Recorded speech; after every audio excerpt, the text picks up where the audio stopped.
வணக்கம் மக்களே. தமிழ்நாட்டில் இப்போ நடந்துகிட்ருக்க அரசியல் புயல் பற்றி தான் இப்போ பேச போகிறோம் இந்த வீடியோவில். தமிழக அரசியலில் புயலே வீசிகிட்டு இருக்கு போல். என்னங்க நடக்குது? உலகமே தமிழ்நாடு அரசியலில் இவ்வளோ கூர்மையாக உத்து நோக்கிட்டு இருக்கு. ஆனால் அங்கே நடக்கிற விஷயங்கள் எல்லாமே அவ்வளவு கேவலமாக நடந்துகிட்ருக்கு.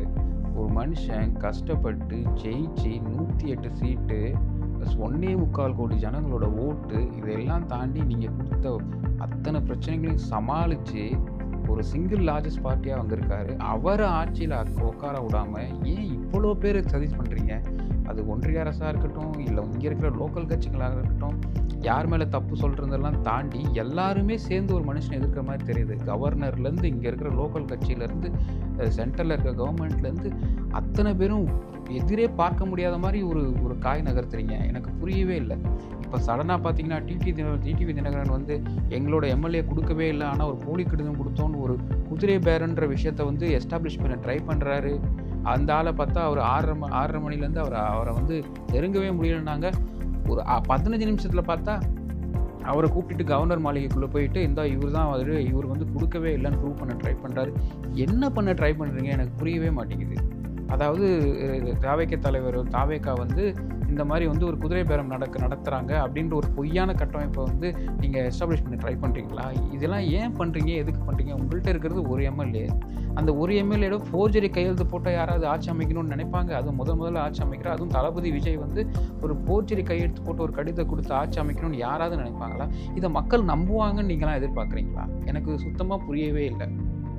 அதாவது இத்தனை வருஷமாக தமிழகத்தில் ஆண்டு இந்த கட்சிகள் எல்லாமே இப்போ தான் புரியுது. ஒரு வியாபார நோக்கத்தோடு தான் நீங்கள் வந்து கட்சி நடத்துறீங்களே தவிர மக்களுக்கு நல்லது நடக்கணும் அப்படின்ற எண்ணம் இங்கேருந்து எந்த கட்சிக்குமே இல்லைன்றது ரொம்ப தெளிவாக புரியுது.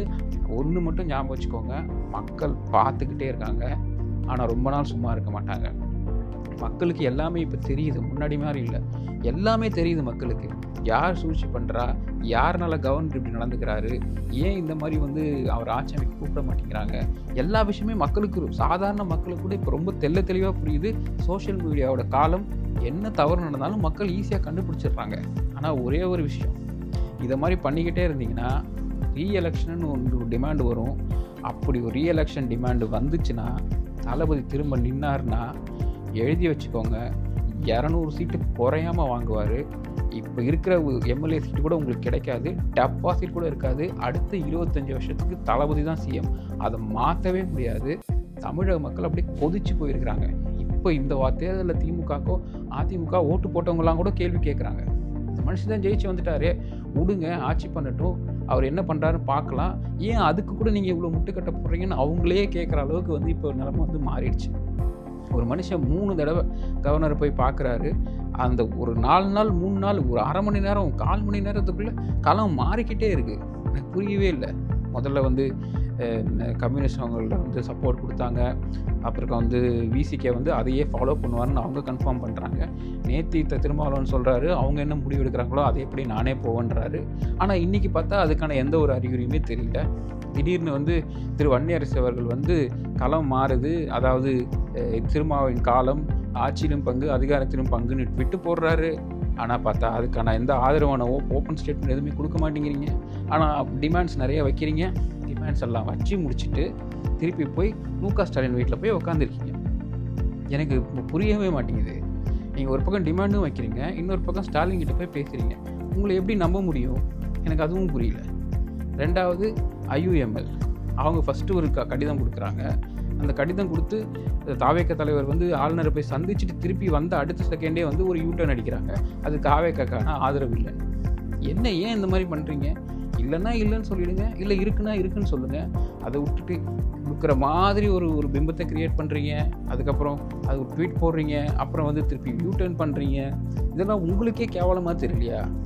தமிழ்நாட்டு கட்சிகள் இருக்க அத்தனை பேரும் நான் கேட்குறேன், மக்களுக்கு நல்லது நடக்கக்கூடாது அப்படின்ற விஷயத்துக்காக இவ்வளோ பேர் சேர்ந்து போராடுற நீங்கள் மக்களுக்கு நல்லது நடக்கணும்னு இன்னைக்காவது ஒரு நாள் இந்த மாதிரி போராடி இருக்கீங்களா?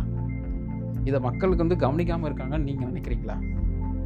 இது எவ்வளவு தவறான ஒரு விஷயம், ஜனநாயகத்துக்கே ஒரு எதிரான ஒரு விஷயம். இதுக்கு வந்து இந்த கவர்னரும் துணை போறாருன்றதை நினைக்கும் போது ஜனநாயகத்து மேலே இருக்கிற நம்பிக்கையே போகுது நமக்கு. இதெல்லாம் எங்கே கொண்டு போய் நிறுத்தும்? நாளைக்கு மக்கள் இதை வந்து எவ்வளோ நாள் இதை இப்படியே அமைதியாக பார்த்துக்கிட்டே இருப்பாங்கன்னு நினைக்கிறீங்க? ஜல்லிக்கட்டு போராட்டம் ஞாபகம் இருக்குல்ல உங்களுக்கு?